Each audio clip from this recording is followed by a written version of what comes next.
MET 2024 का जो आपका यहाँ पे सेकंड अटेम्प्ट है या फिर कह लीजिए सेकंड फेस है, वो यहाँ पे काफी जल्द जो है स्टार्ट होने वाला है।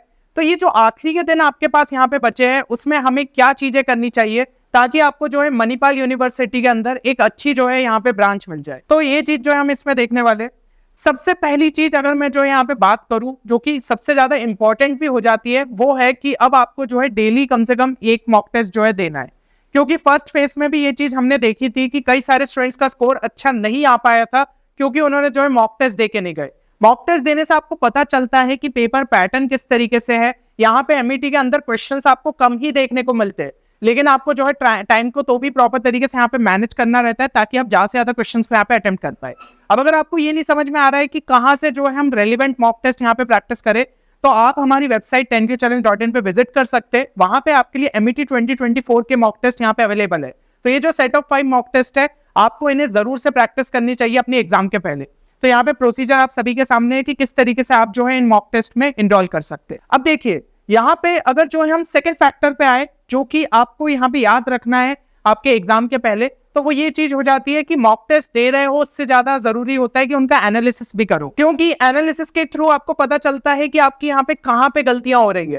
तो आपने यहाँ पे एक चीज का ध्यान रखिएगा कि जो जो क्वेश्चंस आपने यहाँ पे अटेम्प्ट करे थे, उसके अंदर जो भी क्वेश्चन आपके गलत हुए या फिर अनआंसर्ड छूट गए थे, तो उसमें पता लगाने की कोशिश करो कि कहाँ पे गड़बड़ हुई है, क्योंकि ये एनालिसिस के थ्रू ही आपको पता चल पाएगा कि कहीं आपने जो है उसके अंदर कोई सिली मिस्टेक कर दी थी, क्या क्वेश्चन के अंदर कोई और वैल्यू दी थी और आपने कोई और वैल्यू जो है वहां पे पुट कर दी। तो ये सब सिली मिस्टेक्स रहती है। अब सिली मिस्टेक्स को हम कंप्लीटली अवॉइड तो नहीं कर सकते, लेकिन जितना ज्यादा कम कर सकते उतना आपके लिए यहाँ पे बेहतर रहेगा।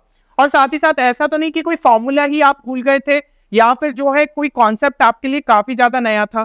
अगर ऐसी कुछ चीजें हो रही है तो उसको जो है आपको एक सेपरेट कॉपी में यहाँ पे लिखते जाना चाहिए, क्योंकि अगर उस टाइप का क्वेश्चन आपका एग्जाम में यहाँ पे फंस गया तो वहां पे भी जो है आपको फिर दिक्कत आएगी। तो इसलिए अगर आपने जो है इन फॉर्मूलेस पे और अच्छे से थोड़ा फोकस कर लिया तो एग्जाम में शायद आप जो है उस क्वेश्चन को यहाँ पे गलत नहीं करेंगे। अगली चीज जो कि आपको यहाँ पे ध्यान रखनी है वो ये है कि इन सब चीजों को जरूर से यहाँ पे रिवाइज करिएगा, क्योंकि फर्स्ट अटेम्प्ट में भी हमने देखा था कि कुछ डायरेक्ट क्वेश्चंस यहाँ पे जो है पूछ लिए गए थे, भला ही वो फॉर्मूला बेस्ड हो या फिर इंपॉर्टेंट रिएक्शन बेस्ड हो। तो आपको जो है क्लास 11th एंड 12th के सभी फिजिक्स के फॉर्मूलेस एक बार अच्छे तरीके से फिर से देख लेने हैं। यहाँ पे फिजिकल केमिस्ट्री के सभी फॉर्मूलेस को जो है अच्छे तरीके से देख लीजिएगा। ऑर्गेनिक केमिस्ट्री के जितनी भी इंपॉर्टेंट नेम रिएक्शंस है, फंक्शनल ग्रुप टेस्ट है, उन पे एक बार अच्छे से नजर डाल लीजिएगा। इनऑर्गेनिक केमिस्ट्री में जितनी इंपॉर्टेंट रिएक्शंस है, एक्सेप्शंस है, जितने इंपॉर्टेंट स्ट्रक्चर्स है, स्ट्रक्चर्स जो कि स्पेशली यहाँ पे आपको पी ब्लॉक के अंदर देखने को मिलते हैं, उनको जो है जरूर से यहाँ पे देख लीजिएगा।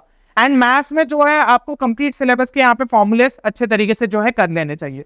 तो ये सब चीजों का आप यहाँ पे ध्यान रखिए।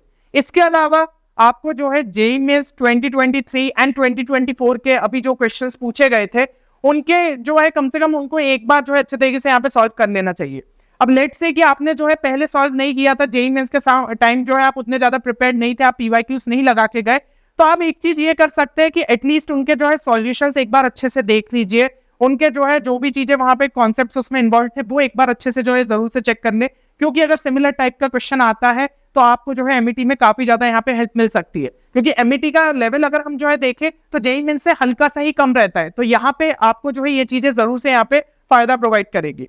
और यहाँ पे स्पेशल फोकस जो है आप न्यूमेरिक टाइप क्वेश्चंस पे भी रखिएगा जो कि जेईई मेंस के अंदर पूछे गए, क्योंकि एक चीज समझ लीजिए, एमईटी के अंदर आपके फिजिक्स में 5 क्वेश्चन, केमिस्ट्री में 5 क्वेश्चन एंड मैथ्स में जो है 5 क्वेश्चन न्यूमेरिक टाइप में देखे जाते हैं। टोटल 60 क्वेश्चन है, उसमें से अगर 15 क्वेश्चन ही न्यूमेरिक टाइप आ रहे तो आपको उनकी पहले से ही थोड़ी सी प्रैक्टिस रहनी चाहिए, क्योंकि जब ऑप्शन सामने नहीं रहते हैं ना, कई बार हम कंफ्यूज हो जाते हैं। तो ये चीजों की प्रैक्टिस पहले से रहेगी तो आपको काफी ज्यादा यहाँ पे फायदा देखने को मिलेगा। इसके अलावा एक और ऐसा सेक्शन हो जाता है जो कि आप जेईई के लिए प्रिपेयर नहीं करते हो, वो हो जाता है इंग्लिश सेक्शन। अब इसका भी भाई 10 मार्क्स का वेटेज है। अब इसके अंदर भी जो है आपके यहाँ पे 10 क्वेश्चन पूछे जाएंगे, मतलब टोटल जो है 40 मार्क्स का वेटेज है।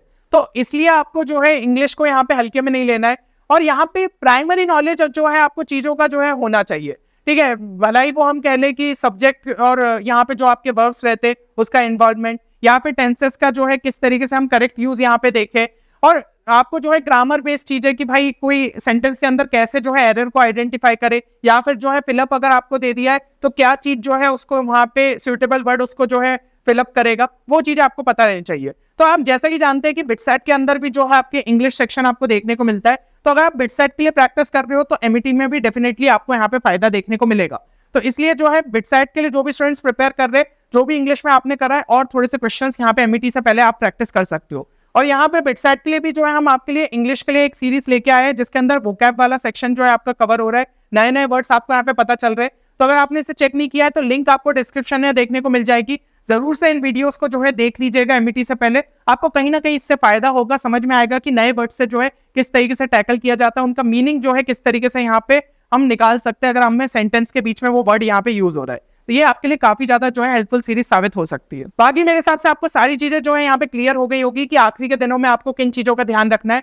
और जैसा कि हम जानते हैं कि हमारा फर्स्ट फेज जो है खत्म हो चुका है, तो अगर आप उसका एक एनालिसिस वीडियो चाहते हैं कि कौन से आपका जो है इंपॉर्टेंट पोर्शन था, क्या गलतियां आपको नहीं करनी है, तो कमेंट सेक्शन में जरूर इस चीज को मेंशन करिएगा। साथ ही साथ इस वीडियो को लाइक करिए। जितना ज्यादा आप लाइक करेंगे हमें समझ में आएगा कि सही में आपको जो है इस वीडियो की यहाँ पे रिक्वायरमेंट है। बाकी इसी तरीके से जो है एमईटी रिलेटेड कंटेंट लगातार चैनल पे आते रहेगा, तो चैनल को सब्सक्राइब जरूर करिएगा। मिलते हैं अगले वीडियो में, तब तक के लिए take care and good bye.